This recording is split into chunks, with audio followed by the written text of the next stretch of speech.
தேவன் நமக்கு ஏற்படுத்தி கொடுத்த மிகப்பெரிய ஒரு ஆசீர்வாதம் சுகம். சுகமாயிருப்பது தேவ சித்தம். ஒருவேளை வியாதிப்பட்டால் கூட வியாதியிலே வாழ்ந்துடணும், சமாளிச்சிடணும் நினைக்கவே கூடாது. வியாதியிலிருந்து வெளியே வந்தே ஆக வேண்டுங்கிற தீவிரம் காமிக்கிறோம். என்னானாலும் சரி, தேவனுடைய வார்த்தை விசுவாசித்து அதிலிருந்து வெளியே வந்து சுகத்துல வாழ்ந்தே ஆக வேண்டும். கர்த்தருக்கு பிரியமா நடந்தீங்கன்னா என்ன உண்டாகும்? ஆசீர்வாதம் உண்டாகும். நமக்கு வேண்டிய அத்தனை சாபத்தையும் பாவத்துக்குரிய அத்தனை தண்டனையும் இயேசு சிலுவையில சுமந்து சாபத்திலிருந்து நம்மை விடுதலையாக்கி மீட்டுக்கொண்டு ஆசீர்வாதத்துக்குள்ள வச்சிருக்கிறான் இருக்கு.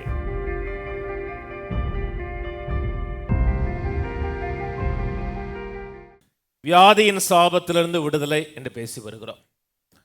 எப்படி தரித்திரம் ஒரு சாபமாக நாம் நினைக்கிறோமோ, வேதம் வியாதியையும் சாபமாக தான் பேசுகிறது. வியாதியை வேதம் ஆசீர்வாதமாக பேசுவது கிடையாது. வியாதியில் எந்த விதமான நன்மையும் கிடையாது. மறைந்திருக்கிற நன்மையும் கிடையாது, வெளிப்படையான நன்மையும் கிடையாது. நாம் எல்லா விதமான வியாதியிலிருந்தும், வியாதின்னு சொல்லும் பொழுது எல்லா விதமான வியாதிகளிலிருந்தும், தும்மல், அலர்ஜி, சின்ன காரியம், எல்லா வியாதியிலிருந்தும் நாம் நீங்கப்பட வேண்டும், சுகமாக வாழ வேண்டும். அதான் நமக்கு தேவனுடைய சித்தம். தேவனோட வார்த்தை சொல்லுகிறது, தேவன் வசனத்தை அனுப்பி அவர்களை சுகமாக்குறான் இருக்கு. கையில் வைத்து நான் ஜெபிக்கிறோம், நல்லது. எண்ணெய் பூசி ஜெபிக்கிறோம், நல்லது. பரிந்து பேசுகிறோம், நல்லது. ஒருமனப்பட்டு ஜெபிக்கிறோம், நல்லது. அதே போல தேவன் சுகமாக்குவதற்கு பிரதானமாக பயன்படுத்துகிற ஒரு காரியம், தேவன் சுகமாக்கக்கூடிய வார்த்தைகளை அனுப்புகிறார். அந்த வார்த்தைகளை ஒரு மனிதன் ஏற்றுக்கொள்ளுகிறான், விசுவாசிக்கிறான் என்றால் அந்த மனிதனோட வாழ்க்கையில சுகம் வெளிப்படுகிறது.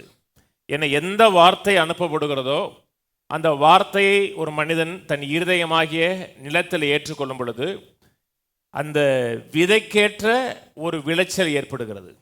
அன்றைக்கு மரியாள் இடத்துல தேவதூதன் வந்து சொல்லுகிறார், நீ கர்ப்பவதியாகி ஒரு குமாரனை பெறுவான்னு சொல்லும் பொழுது அந்த அம்மாவுக்கு எப்படி ஆகும் ஏது ஆகும் என்று பூர்ணமான ஒரு அறிவு இருந்ததா என்று சொல்ல முடியாது. ஆனால் அந்த அம்மா சொல்கிறாங்க, நம்மளோட வார்த்தையின்படி எனக்கு ஆகக்கடுவங்கிறாங்க. எந்த வார்த்தை அனுப்பப்பட்டதோ அந்த வார்த்தை மாம்சமானது, கருத்தரித்தது, பிள்ளையாக பிறந்தது. அதுக்கப்புறம் அந்த வார்த்தை நடந்தது, அந்த வார்த்தை பேசினது, அந்த வார்த்தை அற்புதங்களை செய்தது. எப்படி நடந்தது? வார்த்தை பேசப்பட்டது. அந்த வார்த்தையை ஒரு அம்மா இருதயமாகிய அவனுடைய நிலத்தில் ஏற்றுக்கொண்டார்கள். பின்னாடி கற்பப்பையில் போய் வார்த்தை மாம்சமாகுது. இன்னைக்கு அந்த வார்த்தை நம்மை சிருஷ்டிக்கக்கூடியதாக இருக்கிறது. நம்முடைய லிவரை சுகமாக்க முடியும், நம்முடைய லங்ஸை சுகமாக்க முடியும், நம்முடைய கிட்னியை சுகமாக்க முடியும். நம்முடைய வாழ்க்கையில் எந்த காரியம் பழுதாக இருக்கிறதோ அதை தேவன் சுகமாக்க முடியும். கையில் வந்து சொல்லுவோம், தேவன் வார்த்தை அனுப்பி என்னை சுகமாக்குகிறார். தேவனே, உடைய வார்த்தையின்படி எனக்கு ஆக கடவுது. ஆமேன்.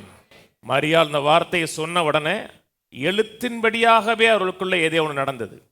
இன்றைக்கும் கர்த்தர் வார்த்தை அனுப்புகிறார்.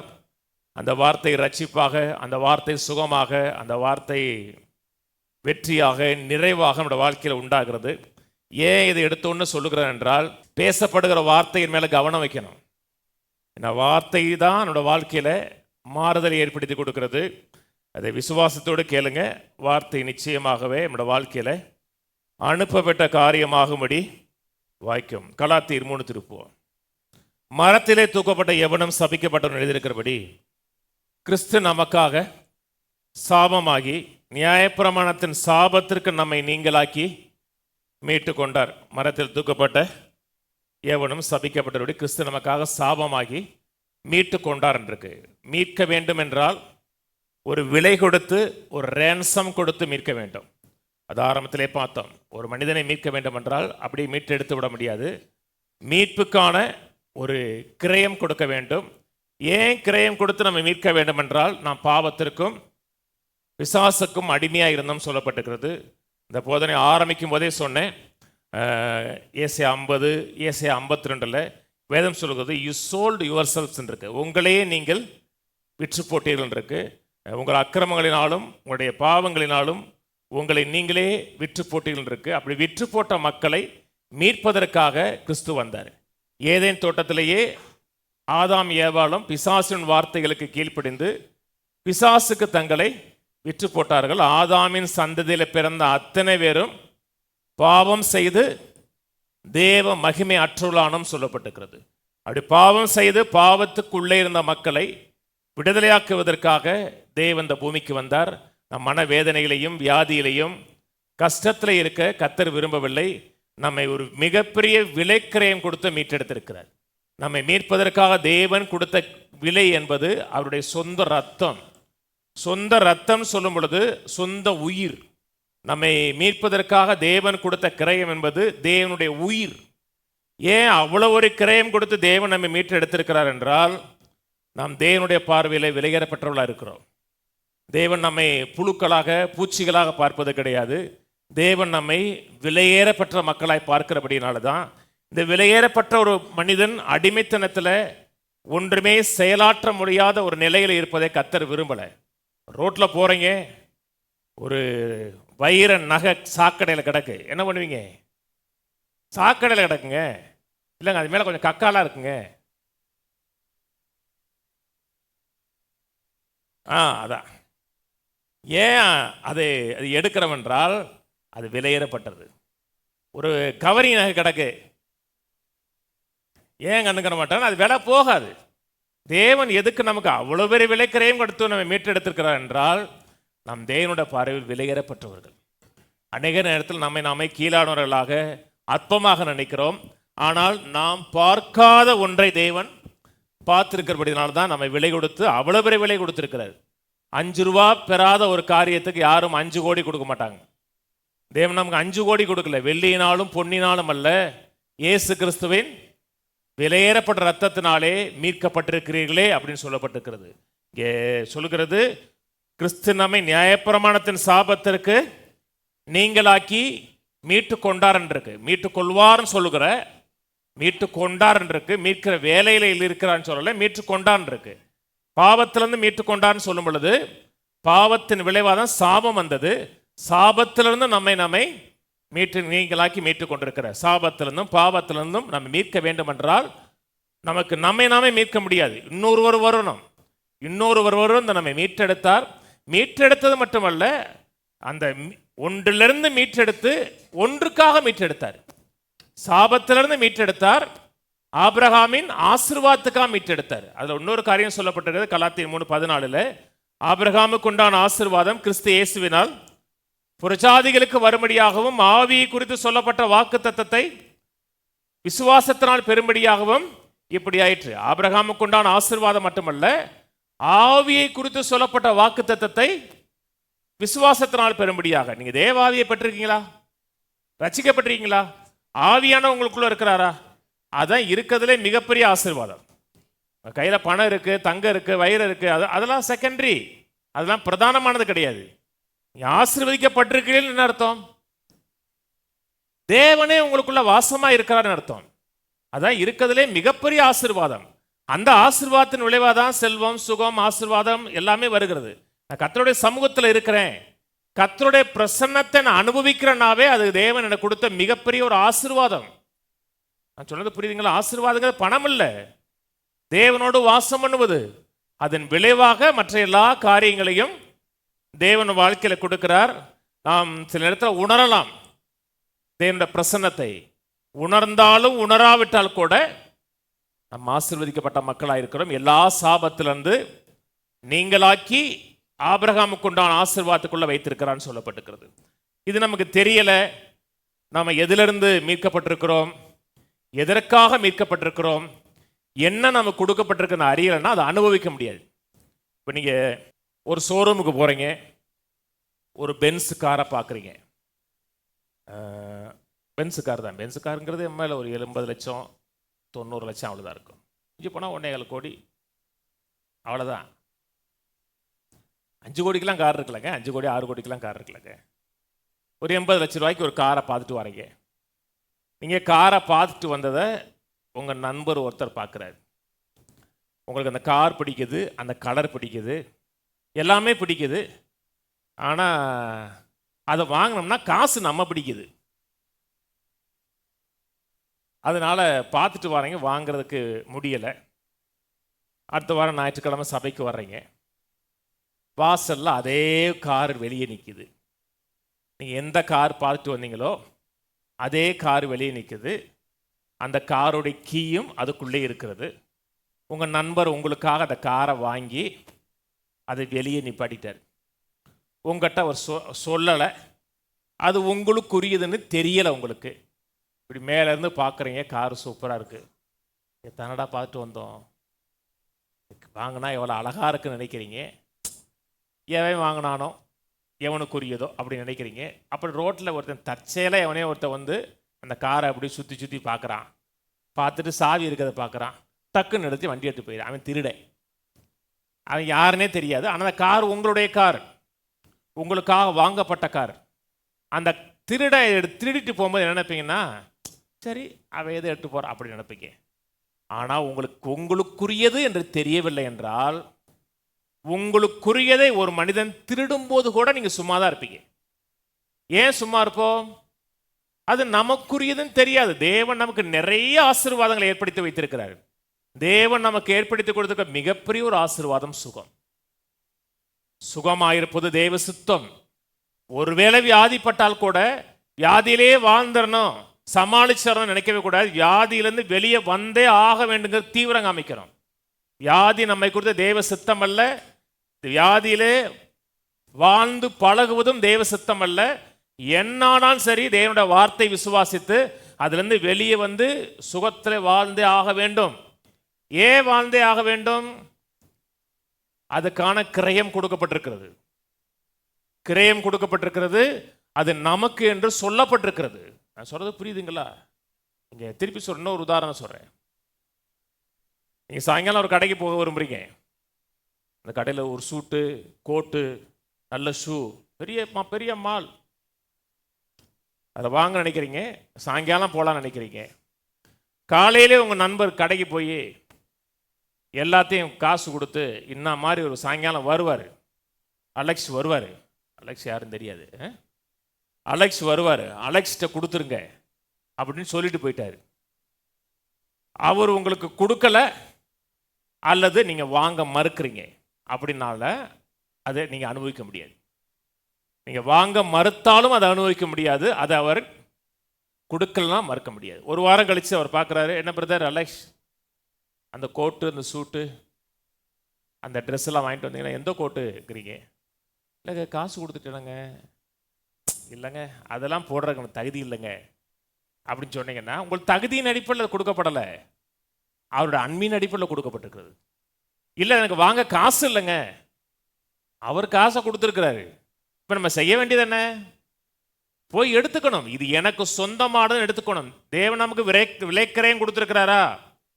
ஏதாவது கொடுத்துருக்கிறாரா? சுகம் கொடுத்துருக்கிறாரு. சுகம் கொடுத்துருக்கிறார் என்றால் என்ன செய்யணும்?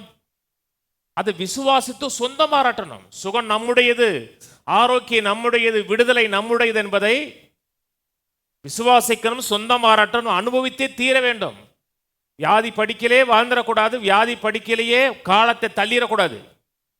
சொல்றது புரியுதுங்களா? ஒருவேளை வியாதி படலாம், வியாதி பட்டால் கூட அதான் அவங்க டெஸ்டினின்னு நினைச்சிடக்கூடாது. நான் சொல்றது புரியுதுங்களா? எத்தனை மனிதர்கள், ஒரு மிகப்பெரிய தேவ மனிதர் ஒரு பிரசங்கத்தில் சொல்லியிருக்க பார்த்தீங்களா? அவர் சொன்னார், எனக்கு வந்து கார் ஓட்ட பிடிக்கும், ஆனால் ஆம்னியில் மாருதி காரில் கூட போகலாம், அதுவும் கார் தான், ஆனால் எனக்கு ரோல்ஸ் ராய்ஸ் தான் பிடிச்சதுங்கிறார். கார் பிடிக்கும், ஆனால் எனக்கு ரோல்ஸ் ராய்ஸ் தான் பிடிக்கும்னு சொல்லி நான் ரோல்ஸ் ராய்ஸ் வாங்கினேன் சொல்லிட்டு அந்த விலையை எழுதியிருக்கிறாரு. விலை வந்து 6,45,00,000 ரூபா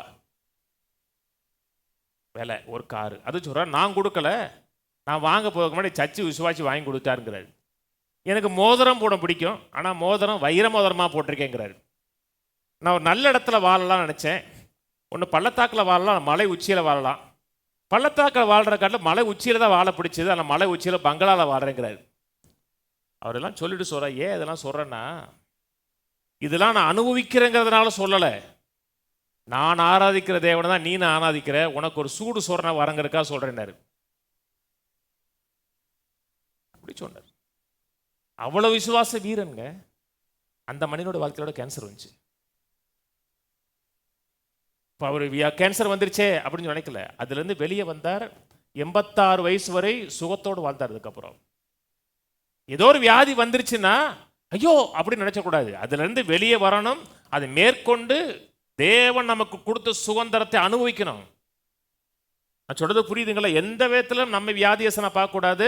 மற்றவர்களை நம்மை வியாதியசனா பார்ப்பதற்கு அனுமதிக்கவும் கூடாது. சுகம் நம்முடையது, ஆரோக்கியம் நம்முடையது. அன்னைக்கு இயேசு ஒரு தேவாலயத்துக்கு போகிறாரு. 18 ஆண்டுகளாக அந்த ஒரு அம்மா கூனியா இருக்காங்க. ஆண்டவர் சொல்றாரு, ஆபிரகாமின் குமாரத்தியாக இவளை இந்த கட்டிலிருந்து அவிழ்த்து விட வேண்டியது அவசியம் இல்லையாங்கிறாரு. ஆங்கில பைபிள் அழகா இருக்கும். she ought to be healed. she ought to be healed ன்னா அவ கட்டாயம் சுகமாகி தீர வேண்டுங்கிறாரு. ought to be healed. ஆட்டுங்கிற வார்த்தையில தான் ஓங்கிற வார்த்தை வருது. OWE. OWEன்னா என்ன அர்த்தம்? கடமைப்பட்டிருக்கிறான்னு அர்த்தம். கடன் பட்டிருக்கிறான்னு அர்த்தம். தேவன் நம்மை சுகமாக்க கடன் பட்டிருக்கிறார். ஏன் கடன் பட்டிருக்கிறார்? நீங்க நல்லவர்களா அப்படின்னு கிடையாது. இயேசு கிறிஸ்து கொடுத்த கிரயத்தின் அடிப்படையில் நான் நல்லவன் அதனால கடன் பட்டிருக்கிறாங்கல்ல. நான் இவ்வளவு தானம் தரம் பண்ணியிருக்கேன், ஊழியம் செய்கிறேன், அதனால கர்த்தர் என்னை சுகமாக்க கடன் பட்டிருக்கிறார். இயேசு கிறிஸ்து செய்த கிரயத்தின் அடிப்படையில் தேவன் நம்மை சுகமாக்க கடன் பட்டிருக்கிறார். அதனாலதான் இயேசு சொல்றார், இவளை நான் கட்டாயம் சுகமாக்கியே தீர வேண்டுங்கிறார். உலகத்தில் எத்தனை மக்கள் இருக்காங்க, அவர்கள் சுகமாக்குவதற்கு, தரித்திரத்திலிருந்து விடுதலையாக்குவதற்கு, ரட்சிக்கப்படுவதற்கு தேவன் கிரயம் கொடுத்திருக்கிறார். அவர்கள் அதை அனுபவித்தாலும் சரி அனுபவிக்கட்டாலும் சரி அது அவர்களுக்குரியது. நான் சொல்றது புரியுதுங்களா? பிசாசு நேரத்தை சொல்லுவான், இது உனக்குரியது இல்லம்மா. மற்றவங்க சொல்லலாம் உனக்குரியது இல்லம்மாங்க. மற்றவர்கள் அனுபவிக்காமல் இருக்கலாம். அவர்கள் அனுபவித்தாலும் அனுபவிக்காட்டாலும் சுகம் நம்முடையது, ஆரோக்கியம் நம்முடைய இருதயத்தில் விசுவாசிக்கணும். அதுக்கான கிரயம் கொடுக்கப்பட்டிருக்கிறது. கிறிஸ்து அதுக்கான கிரயத்தை கொடுத்திருக்கிறார் என்றால் எந்த வியாதி வந்தாலும் கூட அதனை எதிர்ப்பேன், மேற்கொள்ளுவேன், இயேசுவ நாமத்தில் சுகமாகியே தீர்வேன் என்று ஒரு உறுதி இருக்கணும், வைராக்கியம் இருக்கணும். சில நேரத்தில் சில பாவம் செஞ்சிருக்கலாம். நீங்க அந்த பாவம் செஞ்சது யாருக்கும் தெரியாமல் இருக்கலாம். பிசாசு சொல்லுவான், நீ செஞ்ச பாவம், நீ செஞ்ச அக்கிரமம், அதனால தான் உங்களுக்கு வியாதி வந்துருச்சு. நீங்க பாவமே செஞ்சிருந்தால் கூட சரி, செய்யணும்னு சொல்லலை. ஏதோ ஒரு உணர்ச்சி வேகத்தில், ஏதோ ஒரு காரியத்தில் நீங்க பாவமே செஞ்சிருந்தால் கூட நீங்க வியாதியில வாழ்வது தேவ சித்தம் அல்ல. ஏன்னா அந்த பாவத்திற்கான கிரயத்தையும் இயேசு கொடுத்திருக்கிறார். சொல்றது புரியுதுங்களாங்க? பாவம் செய்யுங்கன்னு சொல்லலாங்க. நீங்க பாவம் செஞ்சா கூட வியாதி வரக்கூடாதுங்க. ஏன் வரக்கூடாது? எனக்கு சமாதானத்தை உண்டு பண்ணும் தண்டனை தீர்ப்பு அவர் மேல் வந்ததுன்னு இருக்கு. ஒரு மிகப்பெரிய சிலுவையில் ஒரு பரிமாற்றம் நடந்திருக்கிறது. என்னுடைய வியாதியை அவர் எடுத்தார், சுகத்தை கொடுத்தார். என்னுடைய தரித்திரத்தை எடுத்தார், அவருடைய செழிப்பை கொடுத்திருக்கிறார். மிகப்பெரிய ஒரு எக்ஸ்சேஞ்ச், ஒரு பரிமாற்றம் நடந்திருக்கிறது. லேவிராம் திருப்போம், லேவிராம் புத்தகத்தில் இந்த பக்கம் வச்சுக்கோங்க. அந்த சப்ஸ்டிடியூஷனரி ஒர்க்கு, அதாவது நம்முடைய பதிலாளாக கிறிஸ்து எவ்வாறு மரித்தார் என்பதை குறித்த பழைய ஏற்பாடு காலத்திலே இந்த டைப்ஸ் சேடோஸ் மூலமாக, நிழலாட்டமான படங்கள் மூலமாக தேவன் அதை காமிக்கிறார். அதாவது பாவிக்காக பரிசுத்தர் மரிக்கிறதை குறித்தும், கில்ட்டிக்காக ஒரு இன்னசென்ட் மரிக்கிறது குறித்தும், அதாவது குற்றவாளிக்காக ஒரு குற்றமற்ற ஒரு பலி மரிக்கிறதை குறித்தும் லேவிராம் புத்தகம் பேசுகிறது. குறிப்பாக லேவிராம் 16ஆம் அதிகாரத்தில், லேவிராம் 16 இந்த பலிகளை குறித்து பேசுகிறார். ஆரோன் எவ்வாறு பலி செலுத்தணும், எப்படி வெள்ளாட்டை கொண்டு வரணும் என்கிற காரியத்தை குறித்துலாம் லேவிராகமம் 16ஆம் அதிகாரத்தில் சொல்லும் பொழுது, 16ஆம் அதிகாரம் 20ஆம் வசனம் போவோம். அவன் இப்படி பரிசுத்த ஸ்தலத்துக்கும் ஆசரிப்பு கூடாரத்துக்கும் பலிபீடத்துக்கும் பிராயச்சித்தம் செய்து தீர்த்த பின்பு உயிரோடு இருக்கிற வெள்ளாட்டு கடாவை சேர பண்ணி அதன் தலையின் மேல் ஆரோன் தன் 2 கைகளையும் வைத்து அதன் மேல் இஸ்ரவேல் புத்தருடைய சகல அக்கிரமங்களையும் அவருடைய எல்லா பாவங்களினாலும் உண்டான அவருடைய சகல மீறுதல்களையும் அறிக்கையிட்டு அவைகளை வெள்ளாட்டு கடாவினுடைய தலையின் மேல் சுமத்தி அதை அதற்காக ஆள்வசமாய் வனாந்தரத்திற்கு அனுப்பிவிட கடவன். அதாவது பழைய ஏற்பாட்டு காலத்தில் போக்காடுன்னு ஒன்று இருந்துச்சு. ஒரு ஆட்டை கொண்டு வந்து பலியிடுவாங்க, இன்னொரு ஆட்டை கொண்டு வந்து வனாந்தரத்தில் போக்காட விடுவாங்க. இஸ்ரவேல் மக்கள் செஞ்ச பாவம், அக்கிரமம், அவர் தேவனுக்கு விரோதமாக செய்த கலகம், அவர் விக்கிர ஆராதனைக்குள்ளே போனது, தேவனை விட்டு மறந்தது, இந்த எல்லா பாவத்தையும் அந்த ஆட்டுக்குட்டியுடைய தலையின் மேலே ஆரோன் வைத்து சொல்லுவான். ஆட்டுக்குட்டி ஒன்றும் பாவம் செய்யலை. பாவம் செஞ்சா, விக்கிர ஆராதனை செஞ்சா, பொய் சொல்லிச்சா, திருடிச்சா? பாவம் அந்த ஆட்டுக்குட்டி ஒன்றுமே தெரியாது. இன்னோசன்ட்டான ஆட்டுக்குட்டி. அந்த ஆட்டுக்குட்டியின் மேலே இஸ்ரவேல் மக்களுடைய பாவம் கையை வைத்து டிரான்ஸ்ஃபர் பண்ணப்படுகிறது. டிரான்ஸ்ஃபர் பண்ணப்படுகிறதுனா இந்த மக்களுடைய எல்லா பாவத்தையும் அந்த ஆட்டுக்குட்டி சுமக்கிறதுன்னு அர்த்தம். சுமந்து அந்த ஆட்டுக்குட்டியை கொண்டு போய் வனாந்திரத்தில் திரும்பி வரவே முடியாத ஒரு இடத்துல கொண்டு போய் விட்டுருவாங்க. அங்கே தண்ணி இருக்காது, புல் இருக்காது. அந்த வனாந்தரத்திலேயே அந்த ஆடு அப்படியே அலைஞ்சு திரிஞ்சு செத்து போயிடும். பாவமா இல்லை? பாவமா இருக்கா? ரொம்ப பாவமா இருக்கோ? பிரியாணி சாப்பிடும் போது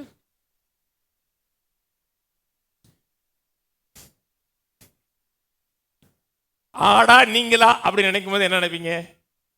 ஆடுதான். ஆடா நீங்களா கோழியா? கோழிதான். ஆடா நானா மாடா? மாடுதான். மக்களுக்காக அந்த ஆடு போது அது ஆட்டை குறித்து பேசலை.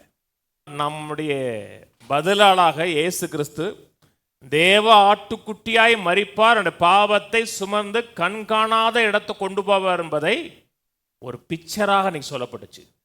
இயேசு வந்தார், நம்முடைய பாவத்தை முற்றிலுமாக சுமந்தார். நம்முடைய பாவ நிவாரண பலியாக மரித்து பாவத்தை கொண்டு போய் துளைத்தார். அதனால வேதம் சொல்லுகிறது, மரத்தில் தூக்கப்பட்ட எவனும் சபிக்கப்பட்ட இருக்கிறபடி கிறிஸ்து நமக்காக சாபமாகி நியாயப்பிரமாணத்தின் சாபத்திலிருந்து நம்மை மீட்டு கொண்டார் இருக்கு.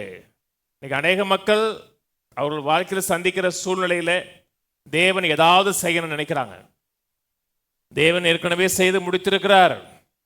அவர் என்ன செய்து முடித்திருக்கிறார் என்பதை நாம் அறியணும், சொந்தம் பாராட்டணும். அவர் நம்மை மீட்டெடுத்திருக்கிறார். எதிலிருந்து மீட்டெடுத்திருக்கிறார்? சாபத்திலிருந்து மீட்டெடுத்திருக்கிறார். அநேக மக்கள் மீட்கப்பட்டேன்னு தெரியுது. மக்கள் மீட்கப்பட்டேன்னு நினைக்கிறாங்கன்னா, நான் நரகத்திலிருந்து மீட்கப்பட்டேன். நல்லது, நரகத்திலிருந்து மட்டும் மீட்கப்படலை, எல்லா விதமான நியாயப்பிரமாணத்தின் சாபத்திலிருந்து மீட்கப்பட்டிருக்கிறோம். அதனால வேதம் சொல்லும் பொழுது இயேசு சிலுவையிலே மரித்தார்னு சொல்லலை, மரத்திலே மரித்தார்ன்னு இருக்கு. மரத்திலே தூக்கப்பட்டு மரித்தார்ன்னு இருக்கு. ஏன் தூக்கப்பட்டு மரிக்கணும்னா, வேதம் சொல்லுகிறது சொல்லப்போது எழுதியிருக்கிறபடினா பழைய ஏற்பாட்டில் எழுதியிருக்கிறது. வேதத்தை குறித்த ஒரு காரியம் என்னதென்றால், வேதத்தில் இருக்க ஒவ்வொரு காரியமும் நிறைவேறிச்சு. ஒரு எழுத்து கமாம கூட எழுதுச்சு. சிலுவையில் தொங்கும்போது கூட அவர் குத்தினவர்கள் அவரை பார்த்தார்கள், அவருடைய விலா எலும்புகளை முறிக்கவில்லை. அந்த வேத வசனம் நிறைவேறிட்டு இருக்கு. வேதத்தில் இருக்க சின்ன சின்ன காரியம் கூட நிறைவேறிச்சு. அதனால தான் இயேசு மரித்தார்னு சொல்லலை, மரத்தில் தூக்கப்பட்டு மரித்தார். ஏன் மரத்தில் தூக்கப்பட்ட மரிக்கணும்? ஒரு மனுஷன் மரத்தில் தூக்கப்பட்டான் என்றால் அவன் சபிக்கப்பட்டவன். கிறிஸ்து நமக்காக சாபமானார். சாபத்திலிருந்து நம்மை நீங்களாக்கி மீட்டு கொண்டு ஆபிரகாமுக்கு உண்டான ஆசீர்வாதத்துக்குள்ள நம்மை வைத்திருக்கிறார். இதை அறியணும். அறியது மட்டுமல்ல, விசுவாசிக்கணும். விசுவாசிக்கிறது மட்டுமல்ல, அதை அனுபவிக்கணும். வேதம் சொல்லுகிறது, விசுவாசம் இல்லாமல் தேவனுக்கு பிரியமாயிருப்பது கூடாத காரியம். உங்கள் வீட்டில் 5 பிள்ளை இருக்கலாம், ஆனால் சில பிள்ளைக்கு உங்களுக்கு பிடிக்கும். பிடிக்குமா? பிடிக்கும். எல்லா பிள்ளையும் நேசிப்போம், ஆனால் சில பிள்ளையை பிடிக்கும். ஏன் பிடிக்கும்? நம்ம நினைக்கிற மாதிரி பிள்ளை நடந்துக்குது. என்னங்க, நம்ம பார்சியாலிட்டி வைக்கல. 5 பிள்ளை இருந்தால் 5 பிள்ளையை நேசிக்கிறோம். ஆனால் ஒரு பிள்ளை நம்ம நினைக்கிற மாதிரி நடந்துச்சுன்னா அந்த பிள்ளை மேலே நமக்கு கொஞ்சம் பாசம் அதிகமாக இருக்கும். கிறிஸ்து நமக்கு செய்த எல்லா காரியத்தையும் நாம் விசுவாசத்தில் பெற்றுக்கொண்டு அனுபவிக்கிறோம் என்றால் ஆண்டவருடைய பிரிய நம்ம மேலே அதிகமாக இருக்கும். அனுபவிக்கணும்னா 2 காரியம் இருக்கு, தெரியணும். என்ன நமக்கு செய்திருக்கிறான்னு தெரியணும். 2வது காரியம், எதிலிருந்து மீட்டு கொண்டான்னு தெரியணும். எந்த விதமான ஆசீர்வாதம் தெரிஞ்சுன்னா, கவனிக்கிறீங்களே, எந்த விதமான ஆசீர்வாதம் தெரிஞ்சுன்னா அதை அனுபவிப்போம்.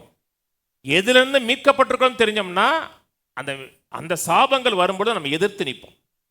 உபாகம் போவோம். 28:1. உபாகம் 28லையும் சரி, லேவியராகமம் புத்தகத்திலையும் சரி, அதாவது லேவியராகமத்திலையும் எந்தெந்த சாபத்திலிருந்து நம்மை கர்த்தர் மீட்டெடுத்திருக்கிறான்னு சொல்லப்பட்டிருக்கிறது இல்லையா? இப்போ லேவியராகமம் 26லையும் உபாகம் 28லையும் எந்தெந்த சாபத்திலிருந்து கர்த்தர் மீட்டெடுத்திருக்கிறான்னு சொல்லுது. உபாகம் 28:1. இன்று நான் உனக்கு விதிக்கிற உன் தேவனாய கர்த்தருடைய கட்டளைப்படியெல்லாம் நீ செய்ய கவனமாக இருக்கும்படிக்கும் அவர் சத்தத்திற்கு உண்மையாய் செவி கொடுப்பாயானால் உன் தேவனாய கர்த்தர் பூமியுள்ள சகல ஜாதிகளிலும் உன்னை மேன்மையாக வைப்பார். உன் தேவனாய கர்த்தரின் சத்தத்திற்கு செவி கொடுக்கும் பொழுது இப்பொழுது சொல்லப்படும் ஆசீர்வாதங்களாக உன்மேல் பலிக்கும். இது 10 கற்பனைகளை கேட்டு கை கொள்ளுகிற குறித்து அங்கே பேசுகிறது. உபாகம் 28 சொல்லும் பொழுது 10 கற்பனைகளை கை கொண்டு கேட்டு கை கொள்ளுகிற குறித்து பேசுகிறது. அப்படி கேட்டு கை கொண்டோம் என்றால் ஆசீர்வாதம் வரும். இன்னைக்கு நான் 10 கற்பனைகளை கேட்டு கை கொள்ளுகிறதுனால ஆசீர்வாதம் வரல, இயேசுடைய கீழ்ப்படிதனாலே ஆசீர்வதிக்கப்பட்டிருக்கிறோம் இல்லையா? என்னங்க, இயேசு கிறிஸ்து மேலே விசுவாசம் வைத்திருக்கிறபடினா அந்த ஆசீர்வாதங்கள்லாம் நமக்கு ஏற்கனவே உண்டாயிருக்கிறது. நீதிமானுடைய சிரசின் மேல் ஆசீர்வாதம் தங்குன்றிருக்கு. இயேசுவின் மேலே விசுவாசம் வச்சோம்னா நீதிமான். இந்த ஆசீர்வாதங்கள் அனைத்தும் நமக்கு சொந்தமானது. அந்த ஆசீர்வாதத்துக்குள்ளதான் நான் வாழ்றோம். கவனிக்கிறீங்களா? அப்ப இன்னைக்கு அப்படின்னா கர்த்தருடைய வார்த்தை கேட்க வேண்டியலையா? செவி கொடுக்க வேண்டிய அவசியம் கிடையாதா? கீழ்ப்படிய வேண்டிய அவசியம் கிடையாதா? கட்டாயம் கீழ்ப்படியணும். யாக்கோபு சொல்றார், சுயாதீன பிரமாணமாகிய பூர்ண பிரமாணத்தை உற்று பார்த்து அதில் நிலைத்திருக்கிறவனே பாக்கியவான்கிறார். இன்னைக்கு இருக்கிறது அடிமைப்படுத்துகிற பிரமாணம் கிடையாது, சுயாதீன பிரமாணம். சொல்றது புரியுதுங்களாங்க? விடுதலை பிரமாணம். அந்த விடுதலை பிரமாணத்தை எவன் கேட்டு அதுல எவன் நிலைத்திருக்கிறானோ அவனே தன் செய்கைகளில் பாக்கியவானா இருப்பான் இருக்கு. அப்ப இன்னைக்கு கேட்கணுமா? கேட்கணும். கேட்கணும்னா கிறிஸ்து நமக்கு என்ன செய்து முடித்திருக்கிறார் என்பதை கேட்கணும், அப்புறம் அதை விசுவாசிக்கணும், அப்புறம் அதை சுதந்தரிக்கணும் இல்லையா? ரோமர் 13:8 சொல்றாரு, நீ உன்னுடைய சகோதரனை நேசிச்சாவே நியாயப்பிரமாணம் முழுவதும் நிறைவேறுதுங்கிறார். நியாயப்பிரமாணத்தை கர்த்தர் 2 வார்த்தை சொல்றார், தேவனை நேசி, பிறனை நேசி. நீ பிறனை நேசிச்சாவே நியாயப்பிரமாணம் முழுவதும் நிறைவேறிச்சுங்கிறாரு. கலாத்தியர் சொல்றாரு, நாம் ஆவியினால் நடத்தப்படுவோமானால் நியாயப்பிரமாணத்துக்கு உட்பட்டவர்கள் இல்லைங்கிறார். நாம் ஆவியினால் நடத்தப்பட்டால் நியாயப்பிரமாணத்துக்கு உட்பட்டவர்கள் இல்லை. நீங்க மறுபடியும் பிறந்திருக்கீங்களா? ஆவியானவங்களுக்குள்ள இருக்கிறாரா? இருக்கிறாரா? ஆவியான ஒரு நாள் உங்க திருட சொல்ல மாட்டாரு. சொல்ல மாட்டாரா? பொய் சொல்லுவாரா? இல்லைங்க, நான் ஒன்றும் சும்மா சொல்லலைங்க, ஆவியானவர் சொல்லி தாங்க பொய் சொன்னேன் அப்படி சொல்லியிருக்கோம். அப்போ அதே பொய்.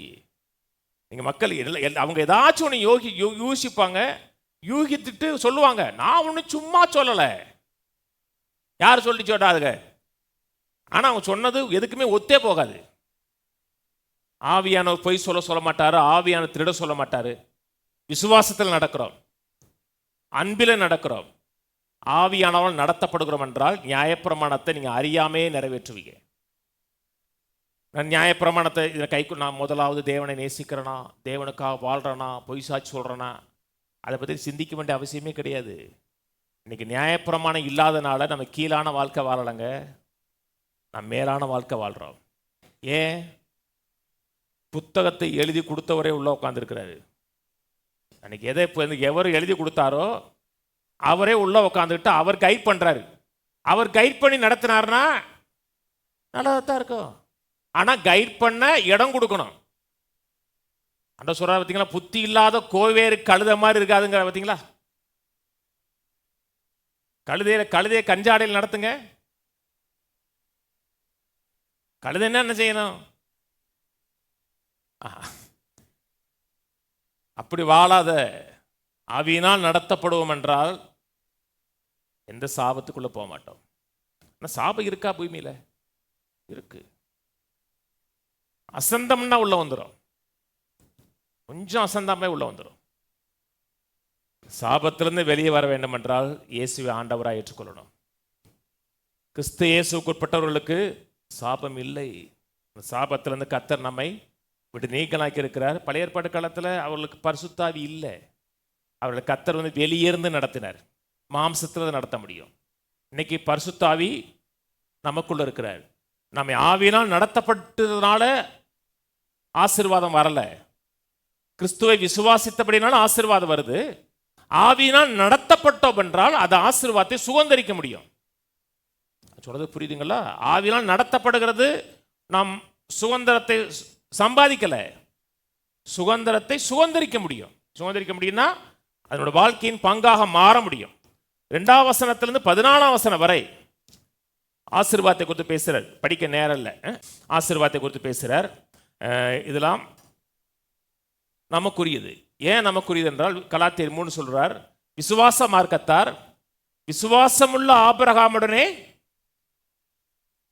ஆசீர்வதிக்கப்படுகிறார்கள். நீங்க விசுவாச மார்க்கத்தாரா? அப்பனா விசுவாசமுள்ள ஆபிரகாமுடனே ஆசீர்வதிக்கப்படுகிறீர்கள். கர்த்தர் உங்கள் களஞ்சியங்களை பூர்ணமாக நிரப்புவார். களஞ்சியம் சொல்லல, களஞ்சியங்கள். களஞ்சியங்கள்னா என்ன அர்த்தம்? 5-6 பேங்க் அக்கௌண்ட் இருக்குன்னு அர்த்தம். 5-6 பேங்க் அக்கௌண்ட் இருக்குது முக்கியம் இல்லை, அதுல காசு இருக்குது முக்கியம். நான் சொல்றது புரியுதுங்களா? எல்லா அக்கௌண்ட்லையும் நிறைய பணம் இருக்கணும். ஒருத்தருக்கு ஒரு கோடி எடுத்து கொடுத்தா கூட குறைஞ்சே தெரியக்கூடாது. எத்தனை பேர் கொடுக்க ரெடியா இருக்கீங்க? ரெடியா இருக்கீங்க, ஆனா என்ன செய்யறது இல்லையே.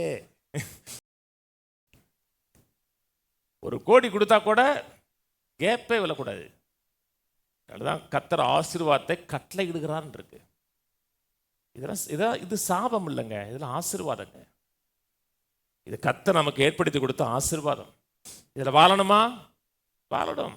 13ஆம் வசனம், இன்று நான் உங்களுக்கு விதிக்கிற வார்த்தைகள் யாவையும் விட்டு விலகி வேற தேவர்களை சேவிக்கும்படி நீ வலதுபுறமும் இடதுபுறமும் சாயாமல், இன்று நான் உங்களுக்கு விதிக்கிற உன் தேவனாய கர்த்தரின் கட்டளை கை கொள்ளவும் அவைகளின்படி நடக்கவும் அவைகளுக்கு செவி கொடுத்து வந்தால் கர்த்தருனை வாளாக்காமல் தலையாக்குவார், கீழாக்காமல் மேலாவாய். அன்னைக்கு இஸ்ரவேல் மக்கள் சாபத்துக்குள்ள போன மிகப்பெரிய ஒரு காரணம் என்னதென்றால் அந்த 13ஆம் வசனம். அநேக தேவர்களை, மற்ற தேவர்களை அவர்கள் வணங்கினார்கள். சமீபத்தில் ஈரானுக்கும் இஸ்ரேலுக்கும் ஒரு யுத்தம் வந்துச்சு தெரியுமா? யுத்தம் வர்றதுக்கு 10 நாளைக்கு முன்னாடி ஈரானுடைய தலைநகரத்தில் பாகாலுடைய சிலையை வைத்து அந்த பாகாலை எரித்தார்கள். அதை ஏன் எரித்தார்கள் என்றால் இஸ்ரேல் மக்களை கேவலப்படுத்துவதற்காக எரித்தார்கள். நீ இன்னும் யெகோவா தேவனை கும்பிடல, நீ இன்னும் பாகாலத்தான் கும்பிடுற, பாகால் தான் உன் தெய்வம் என்பதற்காக செஞ்சாங்க. அதனாலதான் இஸ்ரேல் டென்ஷன் ஆனான், கோவப்பட்டான். கோவப்பட்டவர் அடிச்சதுக்காக ஏன் பக்ர அந்த ஊர்ல முதல்ல அடிச்சான்னா, நீ தேவனை கும்பிடல, நீ பாகாலுடைய பிள்ளை அப்படின்னு சொல்லி பாகாலை எரிச்சான். தெரியாது உங்களுக்கு? வார் நடந்ததுடைய மெயின் சோர்ஸே அங்கேதான் ஆரம்பிச்சு. வாருக்கு 10 நாளைக்கு முன்னாடி அந்த பாகாலுடைய சிலையை வச்சு ஈரான்ல எரிச்சாங்க. ஒண்ணுமே தெரியாதா? அதான் அங்கேதான் வார் யுத்தமே ஆரம்பிச்சு. என்ன சொல்றான், நீ பாகாலை கும்பிடுற. அன்னைக்கு பழைய ஏற்பாடு காலத்துல பாகாலை கும்பிட்டாங்க. இன்னைக்கு இஸ்ரேல்ல சில மக்கள் பாகாலுக்கு இன்னைக்கு கும்பிடுறாங்கிறாங்க. இன்னைக்கும் கும்பிடுறான், ஒரு சில ஆட்கள் கும்பிடுறாங்க. ஏன் பிரச்சனை வந்துச்சு? இஸ்ரேல் மக்கள் அடிமைத்தனத்துக்குள்ள ஏன் போனாங்க என்றால் பாகாலை மற்ற தெய்வங்களை கும்பிட்டதுனாலதான். ஒவ்வொரு முறையும் தேவனாய் கர்த்தர் ஒருவரேன்னு சொல்லும் பொழுது மக்கள் ஏற்றுக்கொண்டார்கள். ஆனால் கொஞ்ச நேரத்தில் பாவம் செஞ்சாங்க. அதுக்கப்புறம் 14ஆம் வசனத்துக்கு கீழே 15ஆம் வசனத்தில் அதுக்கப்புறம் தான் கீழே பார்க்க போகிறோம். சில வியாதிகளை குறித்து பார்ப்போம். வியாதிகளை குறித்து ஏன் பார்ப்போம்னா, தெரிஞ்சுக்கணும், இதிலிருந்து நான் விடுதலையாக்கப்பட்டிருக்கிறேன்னு தெரிஞ்சு வந்தவுடன் அதை இதாக இருக்கணும், எதிர்க்கணும். அதுக்காக தான் டீட்டெயிலாக சொல்கிறேன். 15ஆம் வசனம், இன்று நான் உனக்கு விதிக்கிற உன் தேவனாய கர்த்தருடைய எல்லா கற்பனையின்படியும் கட்டளையின்படியும் நடக்க கவனமாயிருக்கிறதற்கு அவர் சத்தத்திற்கு செவிகொடாதே போவாயாகில் இப்பொழுது சொல்லப்படும் சாபங்கள்லாம் உன்மேல் வந்து உனக்கு பலிக்கும். சாபம் நல்லதல்ல. சாபம் நல்லதா? ஆசீர்வாதம் நல்லதா? ஆனா நிறைய மக்கள் ஆசீர்வாதம் கெட்டதுங்கிறாங்க. நம்ம சர்ச்சுக்கு போன எத்தனையோ மக்கள்கிட்ட, இந்த ஊரில் ஊழியம் செய்கிற எத்தனையோ பாஸ்டர்ஸ், அந்த சர்ச்சுக்கா போகிறீங்க, அங்கே ஆசீர்வாதம் ஆசீர்வாதம் தானே சொல்லுவாங்க. அப்படின்னா அவங்க என்ன நினைக்கிறாங்க? ஆசீர்வாதம்னா சாபம்னு நினைக்கிறாங்க. அவங்க சாபம் நல்லதுன்னு நினைக்கிறாங்களான்னு தெரியல. சாபம் கெட்டது, ஆசீர்வாதம் நல்லது. அதாவது சாபம் நல்லது அப்படின்னா கர்த்தர் என்ன செஞ்சிருக்கணும்னா, இந்த சாபத்தை எல்லாம் கீழ்ப்படிதலுக்குள்ள வச்சிருக்கணும் கர்த்தர். இப்ப இந்த வார்த்தைகளுக்கெல்லாம் கீழ்ப்படிந்த என்றால் இப்பொழுது சொல்லப்படும் சாபங்கள்லாம் உனக்கு வந்து பலிக்குன்னு சொல்லியிருக்கணும். சொல்றது புரியுதுங்களா? சாபத்தை கொண்டு கர்த்தர் எதுக்குள்ள வச்சாரு? கீழ்ப்படியாமைக்குள்ள வச்சார். ஆசீர்வாதத்தை எதுக்குள்ள வச்சாரு? கீழ்ப்படிதலுக்குள்ள வச்சார். கீழ்ப்படிதல் நல்லதா? கீழ்ப்படியாமை நல்லதா? கீழ்ப்படிதல் நல்லது. அப்ப ஆசீர்வாதம் நல்லதா? சாபம் நல்லதா? ஆசீர்வாதம் நல்லது. கீழ்ப்படியாமைக்குள்ள ஏன் வச்சார் என்றால், நீ என்னை மீறி நடந்த என்றால், எனக்கு விரதமா நடந்தீங்கன்னா சாபம் உனக்கு வரும். ஆனா எனக்கு கீழ்ப்படிந்து நடக்கிறேன் என்றால் ஆசீர்வாதம் வரும். கர்த்தர் கீழ்ப்படிந்து நடக்க விரும்புகிறாரா? அவருக்கு பிரியமா வாழ நடக்க விரும்புகிறாரா? அது கெட்டதா? இல்லைங்க, அந்த சர்ச்சுக்கு போனீங்கன்னா கர்த்தருக்கு பிரியமான நடக்க சொல்லுவாங்க. அப்படி சொன்னா ரைட்டு. கர்த்தருக்கு பிரியமா நடந்தீங்கன்னா என்ன உண்டாகும்? ஆசீர்வாதம் உண்டாகும். நமக்கு வேண்டிய அத்தனை சாபத்தையும் பாவத்துக்குரிய அத்தனை தண்டனையும் இயேசு சிலுவையில சுமந்து சாபத்திலிருந்து நம்மை விடுதலையாக்கி மீட்டுக்கொண்டு ஆசீர்வாதத்துக்குள்ள வச்சிருக்கிறான் இருக்கு. 16 வசனத்தை வாசிப்போம். நீ பட்டணத்திலும் சபிக்கப்பட்டிருப்பாய், வெளியிலும் சபிக்கப்பட்டிருப்பாய். உன் கூடையும் மாப்பு செய்கிற தொட்டியும் சபிக்கப்பட்டிருக்கும். உன் கற்பத்தின் கனியும் நிலத்தின் கனியும் மாடுகளின் பெருக்கமும் ஆட்டு மந்தைகளும் எல்லாமே வேஸ்டா இருக்கும், வீணா இருக்கும். இது நல்லதா? கெட்டது. இதே வசனம் ஆசீர்வாதத்தை சொல்லும் பொழுது பாசிட்டிவா இருக்கு, இங்க ரிவர்ஸ்ல இருக்கு. நல்லா கவனிக்க. கர்த்தர் சில காரியத்தை நித்தியமாக இயங்கும்படி சொல்லிட்டார். புவியீர்ப்பு விசையை கர்த்தர் வச்சாரா? ஒவ்வொரு நாளும் புவியீர்ப்பு விசை செயல்படும்படி கர்த்தர் ஏதாச்சும் சொல்லிட்டு இருக்காரா? ஒரே ஒரு முறை சொன்னார், இயங்கிக்கிட்டே இருக்கு. அதே போல ஒரு மனிதன் கர்த்தருக்கு கீழ்ப்படிந்து கர்த்தரை தெய்வமாக கொண்டு இயேசுவை ஆண்டவராக கொண்டு வாழ்றான்னா அவனுக்கு ஆசீர்வாதம் தொடர்ந்து வந்துகிட்டே இருக்கும். கர்த்தரை நிராகரிக்கிறான், கர்த்தருடைய வார்த்தையை நிராகரிக்கிறான், கர்த்தருடைய வழிநடத்தை நிராகரிக்கிறான்றா இந்த உலகத்தில் இருக்க சாபம் உனக்கு வரும். நான் சொன்னது புரியுதுங்களா? நீ சொல்லப்பட்ட பட்டணத்திலும் சபிக்கப்பட்டிருப்பாய், வெளியிலும் சபிக்கப்பட்டிருப்பாய், போகையிலும் சபிக்கப்பட்டிருப்பாய். அப்படின்னா உனக்கு ஒண்ணுமே நடக்காது. போகும்போதும் வீண் தான், வரும்போதும் வீண் தான். ஆனா பிஸி, ஆல்வேஸ் பிஸி. அந்த சொல்லுவோம் பார்த்தீங்கன்னா, நாய்க்கு வேலை இல்லை, உட்கார தேர இல்லை. நாய் ஆல்வேஸ் பிஸி பிஸி பிஸி. எங்கள் வீட்டிலலாம் ஒரு நாய் இருக்கும். பகலில் பாவம் தூங்கிருங்க, ஆனால் என்னன்னு தூங்க திடீர்னு எந்திரிக்கும். அப்படின்னு எந்திரிச்சு வேகமாக ஓடும். எங்கடா ஓடிச்சுன்னு பார்த்தோம்னா எங்கேயோ ஓடும். புக்கில் ஓடிட்டு திரும்பி ஓடி வந்துடும். போய் என்னத்தை சாதிச்சு? ஒன்றும் சாதிக்கல. நிறைய மக்கள் ஆல்வேஸ் பிஸி. ஐ ஆம் பிஸி. என்ன?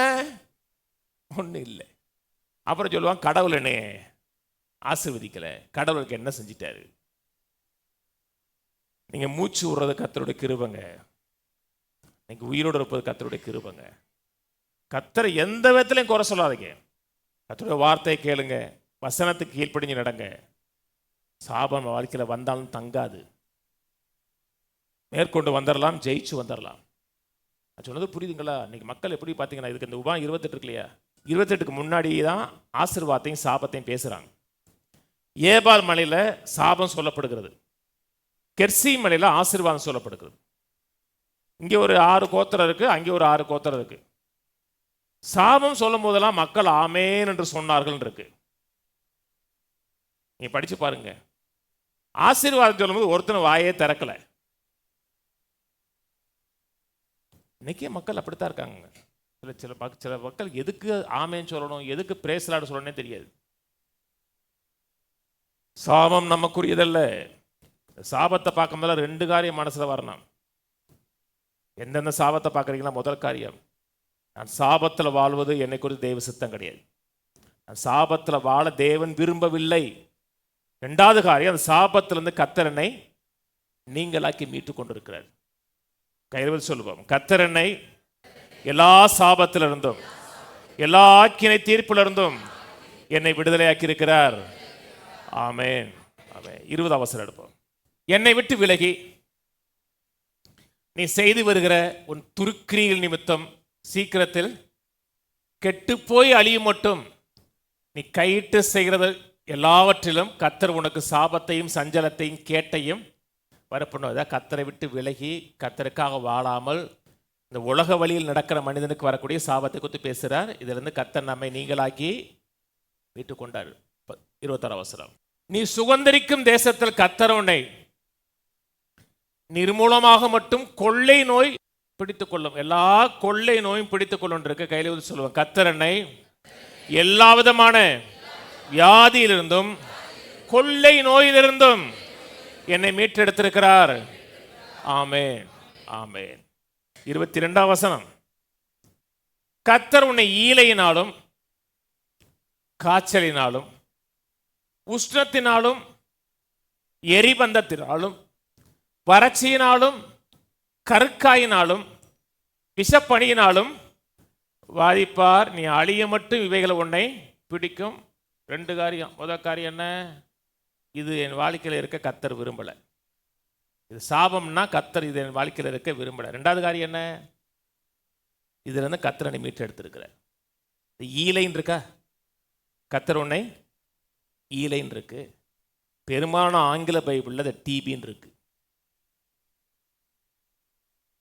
டியூபர்குலோசிஸ் இருக்கு. அப்ப டிபி இருப்பது கர்த்தரோட சித்தமா, கர்த்தரோட ஆசீர்வாதமா, இல்லை மறைமுகமான ஆசீர்வாதமா? கர்த்தர் நம்ம டிபியை கொடுத்து அவரோட நெருக்கமாக வருவதற்கு டிபியை பயன்படுத்துகிறாரா? நான் முதல்ல கர்த்தருக்காக வாழ மாட்டேன், கர்த்தரை விட்டு விலகி போயிட்டேன். கர்த்தர் எனக்கு ஒரு டிபியை கொடுத்தாரு, அதுக்கப்புறம் தான் நான் கர்த்தருக்காக வாழ ஆரம்பித்தேன். கரெக்டா? இல்லை அதனால சர்ச்சுக்கு வந்துட்டாங்க அவங்க. கரெக்டா? கர்த்தர் ஒரு மனிதனையும் வியாதியை கொடுத்து தன்னிடத்தில் இழுக்க மாட்டார். ஒருவனையும் பொல்லாங்கினால் சோதிக்க மாட்டார். வியாதி எந்த விதத்தில் யாருக்கு வந்தாலும் அது கெட்டதுங்க. எந்த நோய் வந்தாலும் கெட்டது. கடவுளே அறியாத மனிதனை கூட கர்த்தர் டிவி கொடுக்க மாட்டாருங்க. டிபி சாபம். அப்புறம் சொல்றது, அப்புறம் என்ன சொல்லுது? கர்த்தர் உன்னை ஈலையினாலும் காய்ச்சலினாலும், காய்ச்சல் சொல்லும்போது எல்லா காய்ச்சல், மலேரியா ஃபீவர், எல்லா ஃபீவர் உள்ள வந்துடுது. உஷ்ணத்தினாலும் எரிபந்தத்தினாலும், அந்த அப்புறம் இதிலே சொல்லுது ஜலதோஷம், இந்த காரியங்கள்லாம் உள்ள சொல்லுது. எல்லாமே வருது. ஜலதோஷம் வர்றது கூட கர்த்தருடைய சித்தம் கிடையாது. எந்த வியாதி வந்தாலும் அதை இயேசுவ நாமத்தில் எதிர்க்கணும். இது கர்த்தர் கொடுத்தாரு நினைச்சோம்னா நம்ம எதிர்க்க மாட்டோம். கர்த்தர் கொடுத்திருக்கிறாரு அப்படின்னா எதிர்க்க மாட்டோம். அது மட்டும் இல்ல, கர்த்தர் நம்ம மீட்டெடுத்திருந்தாலும் கூட அந்த மீட்பின் ஆசீர்வாதத்தில் வாழ முடியாமல் போயிடும். ஏன்? கர்த்தர் கொடுத்துட்டாரு அப்படி நினைச்சிட்டோம்னா, கர்த்தர் நம்ம கொடுக்குறோன்னா எதுக்குங்க சிலுவைக்கு வரணும்? அவரை வியாதியில் வரணும்னா கர்த்தருடைய சித்தம்னா எதுக்கு அவ்வளோ கஷ்டப்படணும்? அவ்வளோ அவமானம். முள்முடி சூட்டப்பட்டாரு, காரி துப்பப்பட்டாரு, உச்சியிலிருந்து உள்ளங்கால் வரை அடிக்கப்பட்டார். ஏன்? நம்முடைய வேதனை அனைத்தையும் சுமந்தாருங்க. கையில் இப்படி ஒரு பெரிய கீரல் விட்டு கீறி வச்சுட்டாங்க. சந்தோஷமா இருக்கும். வேதனை பின்னீரும் தெரியுமா? 1 அடி 2 அடி இல்லைங்க, உடம்பு முழுக்க அடி வாங்கினாருங்க. எதுக்கு? நான் சாபத்திலிருந்து விடுதலை ஆவதற்காக. கீழே வாசிப்போம். கீழே 27 வசனம் போயிடுவோம். எந்த விதமான கொள்ளை நோய்களை குறித்து நியூஸில் கேட்கும் போது மனதில் வரக்கூடிய முதல் காரியம், இத்தனை நாள் போயிட்டு போகுது, எந்த வியாதி வந்தாலும் சரிதான், மனதில் இந்த வியாதி வருதா அந்த வியாதி வருதா அப்படின்னா மனதில் வரக்கூடிய முதல் காரியம் என்ன? கர்த்தர் இந்த வியாதியிலிருந்து என்னை மீட்டு எடுத்திருக்கிறார். இது எனக்கும் என் குடும்பத்துக்கு வர வேண்டிய காரியமே கிடையாதுங்கிறத மனதில் ஏற்றணும். யோ இந்த வியாதி வருதான்டா பார்த்துக்கடா டே அப்படி சொல்லாதீங்க, அது நமக்கு வராது. அந்த கான்ஃபிடென்ட் வந்துடணுங்க. மீட்கப்பட்டிருக்கிறேன்னு நினைச்சிட்டோம்னா அன்றைய நேரத்தில் நமக்கு வரலை, இனிமே வரணும், வெகுண்டு எழுந்துடணும். 27ஆம் வசனம், நீ குணமாகாதபடி கர்த்தர் உன்னை எகிப்தின் எரிபந்தமான பருக்களினாலும், பருக்கள்னா எந்த விதமான பருவும் இருக்கக்கூடாது, முகப்பரு, அந்த பரு, இந்த பரு, எந்த பரு வந்தால் கூட இயேசு நாமத்தில் எதிர்த்தரணும். அது குறித்த முதல் காரியம் என்ன? இவைகளின் வாழ்க்கையில் வருவது தேவனுடைய சித்தம் கிடையாது. ரெண்டாவது காரியம் என்ன? அதுலேருந்து கர்த்தரை மீட்டு கொண்டிருக்கிறார். இது ரெண்டே மனசை வச்சுங்க. முதல் காரியம் என்ன? இது என் வாழ்க்கையில் வருவது கர்த்தருடைய விருப்பம் கிடையாது, சித்தம் கிடையாது. ரெண்டாவது காரியம் என்ன? இதிலிருந்து என்னை மீட்டு எடுத்திருக்கிறான். இந்த எகிப்தின் எரிபந்தமான பருக்கள் இருக்கு பார்த்தீங்களா? நீங்கள் யங் டிரான்ஸ்லேஷன் சொல்லும் பொழுது, இன்னும் 2-3 டிரான்ஸ் சொல்லும் பொழுது எகிப்தின் எரிபந்தமான பருக்களுக்கு பதிலாக என்ன யூஸ் பண்ணுறாங்கன்னா அல்சருங்கிற வார்த்தை யூஸ் பண்ணுறாங்க. வயிற்றில் வர பார்த்தீங்களா புண்ணு, அதை யூஸ் பண்ணுறாங்க. வெளியவும் புண்ணு வந்தாலும் ஒன்றில் புண்ணு வந்தாலும் அது நமக்கு தேவ சித்தம் கிடையாது. நம்ம அல்சர் தானே அப்படி நினைக்கிறோம். அல்சர் நம்மை குறித்து தேவ சித்தம் கிடையாது. அல்சர் வந்துச்சுன்னா முதல்ல நினைக்கணும் இது நியாயப்பிரமாணத்தின் சாபம். அல்சர் தானே, தயிர் சாதம் சாப்பிட்டு சரி பண்ணிக்கலாம் அப்படி தான் நினைக்கிறோம். அல்சர் வந்தால் கூட அது நியாயப்பிரமாணத்தின் சாபம். அல்சரில் நான் வாழ்வது தேவ சித்தம் அல்ல. இந்த அல்சர்லேருந்து கர்த்தர் என்னை நீங்களாக்கி மீட்டு கொண்டார்னு சொல்லுது. கையில் வந்து சொல்லுவாங்க, கர்த்தர் என்னை எல்லா நியாயப்பிரமாணத்தின் சாபத்திலிருந்தும் என்னை மீட்டெடுத்திருக்கிறார். ஆமேன். சொல்லுகிறது எரிபந்தமான பருக்களினாலும் மூலவியாதி பைல்ஸிலிருந்தும் கர்த்தரை விடுதலை ஆக்கி இருக்கிறார். எல்லாவற்றிலும் கர்த்தர் எல்லா நோயும் கவர் பண்றாருங்க. இல்லை கர்த்தர் நம்மை சுகமாக்கணும்னா நம்ம அதிலிருந்து வெளியே கொண்டு வந்துடலாம்ல, கிடையாது. உபாகம் சொல்றாரு, இதே ஆசீர்வாதத்தை சாபத்தையும் உனக்கு முன்னாடி வச்சிருக்கிறேன், நீயும் உன் பிள்ளைகளும் நன்றாயிருக்கும்படி ஜீவனை ஆசீர்வாதத்தை தெரிந்து கொள்ளுங்கள். ஆசீர்வாதங்கிறது ஜீவன், சாபங்கிறது மரணம். சாபம் நல்லதில்லை, சாபம் மரணம். ஆசீர்வாதங்கிறது என்னது? அது ஜீவன். நம்ம தான் தெரிந்து கொள்ளணும். அநேக நேரத்தில் சில அறியாத பெற்றோர்கள் அவர்கள் சாபத்தை தெரிந்து கொண்டு பிள்ளைகளுக்கு சாபத்தை கொடுத்துறாங்க. அவங்களுக்கு எதுவும் தெரியலை, எது ஆசீர்வாதம் எது சாபம் தெரியலை. சில எந்த சர்ச்சுக்கு போகிறது முக்கியம். சர்ச்சில் அவர் தவறாக தெரிஞ்சுக்கிட்டாருன்னா எந்த அதிகாரத்தின் கீழே இருக்கீங்களோ அதான் உங்களுக்கு வரும். எந்த சூழ்நிலையிலும் நம்ம சாபத்தை தெரிந்து கொள்றது கிடையாது. சாபம் வந்தால் கூட இயேசு நாமத்தில் எதிர்க்கிறோம், மேற்கொள்கிற வெளியே வரணும். நான் சொன்னது புரியுதுங்களா? நீங்கள் யாராக இருந்தாலும் சரிதான், எந்த நிலையில் இருந்தாலும் சரி, எந்த ஊரில் இருந்தாலும் சரிதான், உங்கள் அப்பா அம்மா எந்த நிலையில் இருந்தாலும் சரிதான். இன்னைக்கு ஒரு மனிதனை இயேசுவை ஆண்டவராக ஏற்றுக்கொள்றான்னா அந்த நிமிடமே அந்த பரம்பரை சாபத்திலிருந்து கட்டாயிரும். அப்படியே அவனுடைய ஜீனியாலஜி, அவனுடைய வம்ச வரலாறே மாறிடும். வம்ச வரலாறு என்ன? இயேசு என் ஆண்டவர், கிறிஸ்துவுக்கு உட்பட்டவன் என்றால் எல்லா நியாயப்பிரமாணத்தின் சாபத்திலிருந்து நீங்களாக்கி மீட்கப்பட்டிருக்கிற இந்த மூல வியாதி இருக்கு பார்த்தீங்களா? இதில் குணமாகாதபடி கர்த்தர் உன்னை எரிபந்தமான பருக்களினாலும் மூலவியாதி. இந்த மூலவியாதியை T4Tங்கிற டிரான்ஸ்லேஷன், NETங்கிற டிரான்ஸ்லேஷன், MLVங்கிற டிரான்ஸ்லேஷன், ISVங்கிற டிரான்ஸ்லேஷன், NIV டிரான்ஸ்லேஷன், அதான் நிறைய ட்ரான்ஸ் சொல்கிறேன். T4T translation for translators, net, அது new English translation, MLV, ISV, NIV இதெல்லாம் என்ன சொல்லுது என்றால் டியூமர்னு சொல்லுது. மூலவியாதின்னு சொல்லலை, டியூமர்னு சொல்லுது. டியூமர் இருப்பது சாபமா? டியூமர்னா கட்டி, எந்த விதமான கட்டி இருப்பது சாபம். அப்போ அந்த சாபத்திலிருந்து கர்த்தர் நம்மை நீங்களாக்கி மீட்டெடுத்திருக்கிறான் இருக்கு. ஒரு மனிதனோட வாழ்க்கையில் ஏதோ ஒரு கட்டி வந்துருச்சுன்னா அது தேவ சித்தம் கிடையாதுங்க. தெய்வ சித்தம்னு சொல்ல முடியாது. இல்லைங்க, அவர் வாழ்க்கையில் இருந்தால் தெய்வ சித்தம் தான் கிடையாது. ஒரு மனிதன் பாவம் செஞ்சிட்டான், ரொம்ப நாள் பாவம் செய்கிறான், அது தெய்வ சித்தமா? வாழ்றது தீமை நிறைந்த உலகம்ங்க. அது வந்து வெளியே வரணுமா? கர்த்தருடைய வார்த்தையை கேட்கணும், வசனத்துக்கு செவி கொடுக்கணும், கர்த்தரை முதல்ல வச்சிருக்கணும். கர்த்தருடைய வார்த்தையின் சிந்தைகளை முதல்ல வச்சோம்னா ஆசீர்வாதங்கள் வெளிப்படும், சாபங்கள் வெளியே போயிடும். நான் சொல்றது புரியுதுங்களா? வியாதி வருதா, டியூமர் வருதா, ஏதோ கட்டி வருதா, மூல வியாதி வருதா, அது இயேசு நாமத்தில் எதிர்த்தரணும். அன்பில் நடங்க. யாருக்கு விரதமாக கசப்பு இருந்துச்சுன்னா அந்த கசப்பை மாற்றிருங்க. யார் மேலே எனக்கு கசப்பு கிடையாதுங்க, யார் மேலேயும் யாருமே எனக்கு விரதமாக சில காரியம் செஞ்சிருந்தா கூட சில நேரத்தை அவங்க நினைக்கும் போதெல்லாம் ஆண்டவரை ஆசீர்வதிங்க தான் சொல்லுவேன். ஆசீர்வதிங்க, குடும்பத்தை ஆசீர்வதிங்க. நம்ம கசப்பில் வாழ்கிறோம் என்றால் அது நம்மை குறித்த நல்ல காரியமே கிடையாது, அது நமக்கு வியாதியை கொண்டு வந்துடும். அன்பில் நடங்க, விசுவாசத்தில் நடங்க, ஆவியினால் நடத்தப்படுங்க. எந்த வியாதி வந்தாலும் கூட இயேசு நாமத்தில் எதுங்க. வேதம் சொல்லுகிறது, மீட்கப்பட்டவர்கள் அப்படி சொல்ல கடவுள் இருக்கு. எப்படி சொல்ல கடவுள்? மீட்கப்பட்டேன்னு சொல்லணும். சொன்னோம்னா வெளியே வந்துடுவோம். இந்த செப்டஜென்ட் ஒரு பைபிள் இருக்கு, கேள்விப்பட்டீங்களா? செப்டஜென்ட் கேள்விப்பட்டீங்களா? அதாவது முதல்ல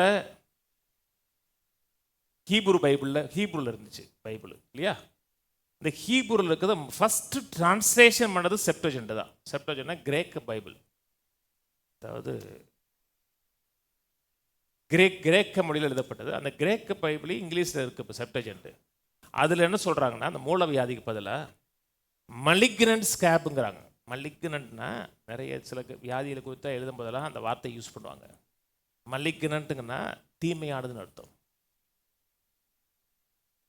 பார்த்துருப்பீங்க, ஏதாச்சும் பார்த்தீங்கன்னா அந்த வார்த்தை ஸ்கேன்லேயோ எதிலையோ அந்த வார்த்தை அடிக்கடி யூஸ் பண்ணுவாங்க, மலிக்னன்ட்டுங்கிற வார்த்தை. மலிக்னன்ட்னா தீமையானது. கர்த்தர் எல்லா தீமையிலிருந்து நம்மை விடுதலை ஆக்கியிருக்கிறார். ஒரு வியாதி தீமையா, அது நம்மை கூட தெய்வ சித்தம் கிடையாது. கர்த்தர் அதிலிருந்து நம்மை நீங்களாக்கி மீட்டு கொண்டிருக்கிறார். கையில் சொல்லுவோம், கர்த்தர் என்னை எல்லா விதமான தோல் சம்பந்தமான வியாதியிலிருந்தும், எல்லா விதமான டியூமரிலிருந்தும், எல்லா விதமான கொடுமையான வியாதியிலிருந்தும் கிறிஸ்து என்னை மீட்டெடுத்திருக்கிறார். ஆமென், ஆமென். வியாதியை பார்க்குறீங்க, வியாதியோட அறிகுறிகள் வருது. 2 காரியம் மனசில் வச்சுக்கணும். உபாகம் 28:27 படி கர்த்தருடைய எரிபந்தமான பருக்களிலிருந்தும், மூல வியாதியிலிருந்தும், சொறி சரங்களிலிருந்தும் என்னை விடுதலையாக்கி இருக்கிறார். சொரிஞ்சுக்கிட்டே இருக்கக்கூடாது. சொரியும் போது இன்பமாக இருக்கும், அப்புறம் புண்ணு வரும்.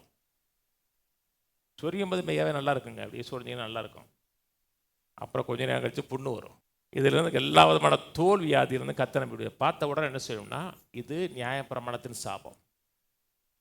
கலாத்தியர் 3:13 சொல்கிறது, கர்த்தரனை சாபத்திலிருந்து நீங்களாக்கி மீட்டு கொண்டான்னு சொல்லுது. இந்த சாபம் நியாயப்பிரமாணத்தின் சாபம். கிறிஸ்து என்னை கலாத்தியர் 3:13 படி மீட்டு எடுத்திருக்கிறான்னா வாயை திறந்து சொல்லணும். இயேசு பிசாசு எப்படி மேற்கொண்டார்?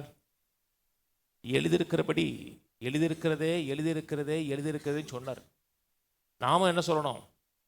எழுதியிருக்கிறதே எழுதியிருக்கிறதே எழுதியிருக்கிறதே, இது சாபம், இந்த சாபத்திலிருந்து கர்த்தரை நீங்களாக்கி மீட்டு கொண்டான்னு சொல்லிகிட்டே இருக்கணும். சில மக்கள் ஏன் அந்த ஆசீர்வாதத்துக்குள்ள போக முடியல? அதை அவங்க விசுவாசிக்கலை. கோடிக்கணக்கான மக்கள் கர்த்தர் ரட்சிப்பை ஏற்படுத்தி கொடுத்துருக்கிறார். அந்த ரட்சிப்பில் வாழலை. ஏன் வாழலை?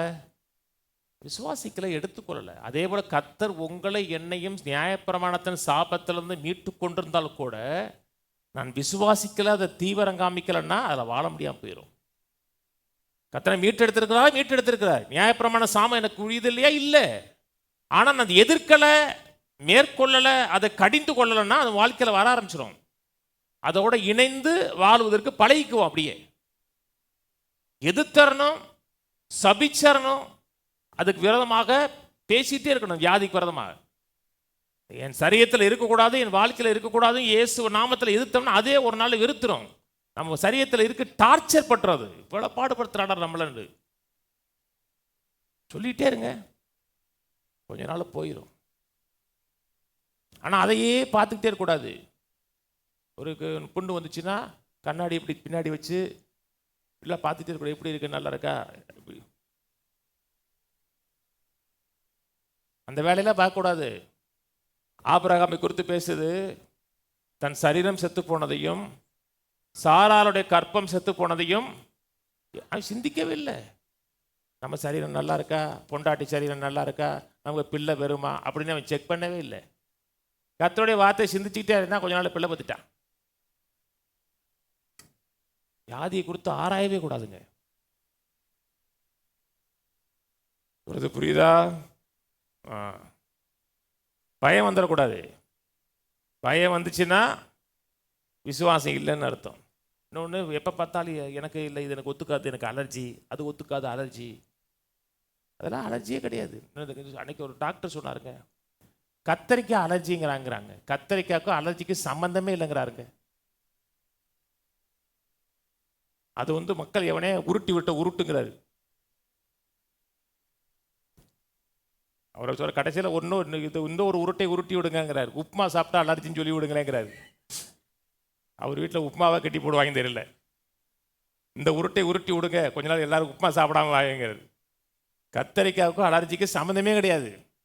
இது எனக்கு அலர்ஜின்னு நினைங்க, ஐயோ எனக்கு கத்திரிக்காய் அலர்ஜின்னு லைட்டாக உடனே இப்படி ஊறல் வரும்.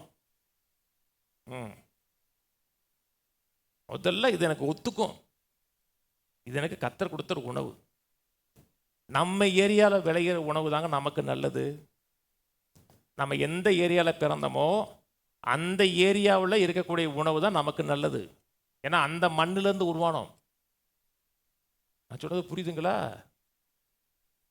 வெளிநாட்டு உணவுலாம் நமக்கு தேவையில்லை, கிடைச்சா சாப்பிடுங்க. ஆனால் நம்ம நாட்டு உணவுலையே எல்லாமே இருக்கு. இது அலர்ஜி, அது அலர்ஜி சொல்லவே கூடாது. கிடைச்சா கபக்குன்னு போட்டு வாயை முழுங்கிடணும். வாசிப்போம் 28:28. கர்த்தர் உன்னை புத்தி மயக்கத்தினாலும் குருட்டாட்டத்தினாலும் மன திகைப்பினாலும் வாதிப்பார். குருட்டாட்டம், புத்தி மயக்கம்னா எதுவுமே தெளிவாக சிந்திக்க முடியாத ஒரு மனநிலை. அப்படி வச்சுங்க. 28 வச்சுக்கங்க. 65 வாசிங்க. இது அதோட தொடர்ச்சி தான். 65. அந்த ஜாதிக்குள்ளே உனக்கு இளைப்பாறுதல் இராது, உன் உள்ளங்கால்கள் தங்கி தரிக்க இடமும் இராது. அங்கே கர்த்தர் உனக்கு தத்தளிக்கிற இருதயத்தையும் சோர்ந்து போகிற கண்களையும் மனசஞ்சலத்தையும் கொடுப்பார். 66. உன் ஜீவன் உனக்கு சந்தேகத்தில் ஊசலாடும், உன் ஜீவனை பற்றி நம்பிக்கை இல்லாமல் இரவும் பகலும் திகில் கொண்டிருப்பாய். 67. நீ பயப்படும் உன் இருதயத்தின் திகிலினாலும் உன் கண்கள் காணும் காட்சியினாலும் விடிய காலத்தில் எப்பொழுது சாயங்காலம் வருமோ என்றும் சாயங்காலத்தில் எப்பொழுது, எந்த மனத்தில் நிம்மதி இருக்காது. காலையில் இருந்துச்சோம்னா எப்போதான் பகல் போய் நைட்டு தூக்கம் வருமோ அப்படின்னு நினைப்போம். நைட்டு படுக்க வந்துச்சுன்னா எப்படா விடியுமோன்னு இருப்போம். ஏன்னா மனது காலையிலையும் சந்தோஷம் கிடையாது, சாயங்காலம் சந்தோஷம். அது சாபம். மனக்குழப்பத்திலே வாழக்கூடாது. மைண்ட் அப்படியே ஷார்ப்பாக இருக்கணும்.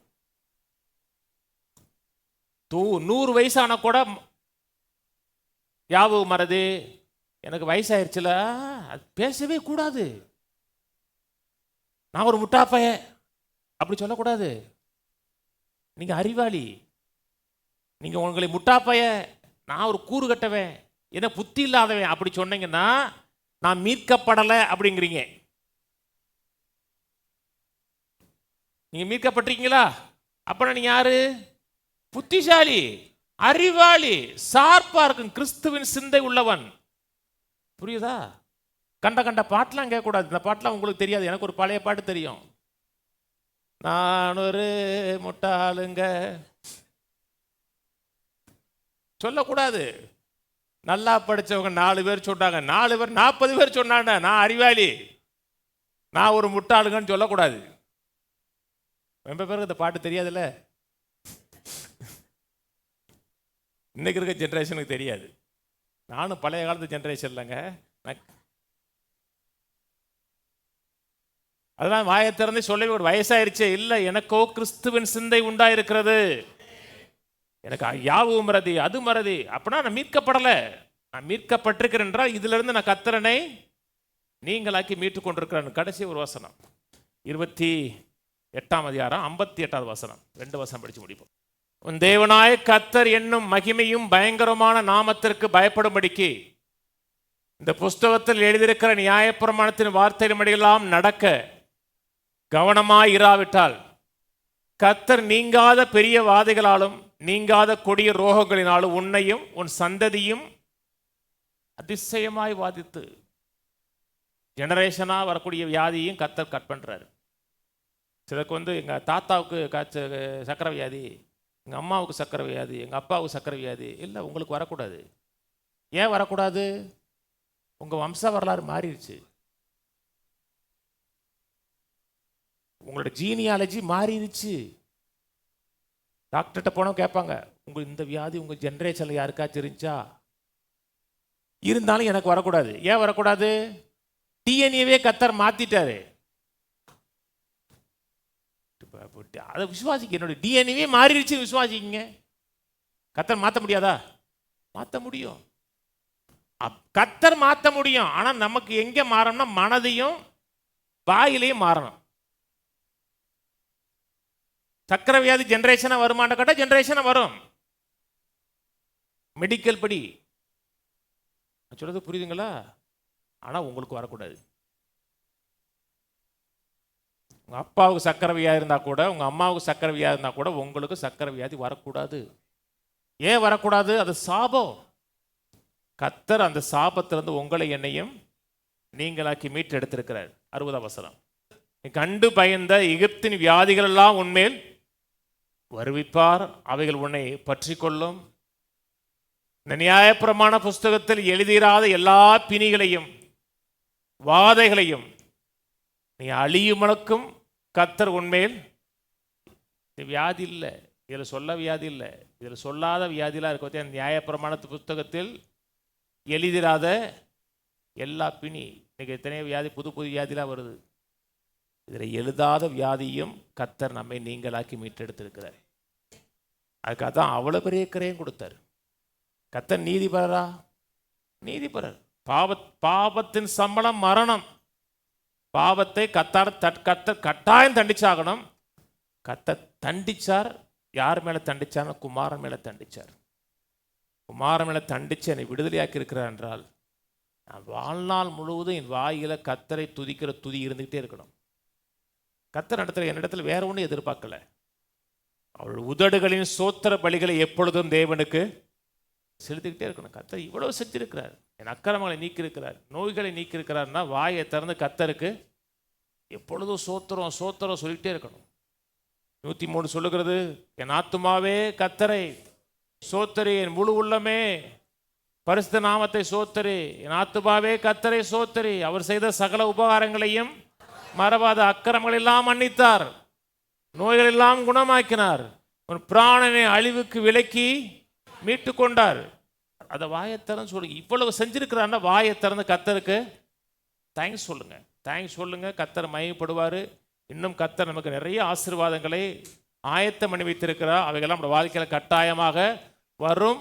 சாபத்திலிருந்து முற்றிலுமாக விடுதலையாகி வாழுவோம்.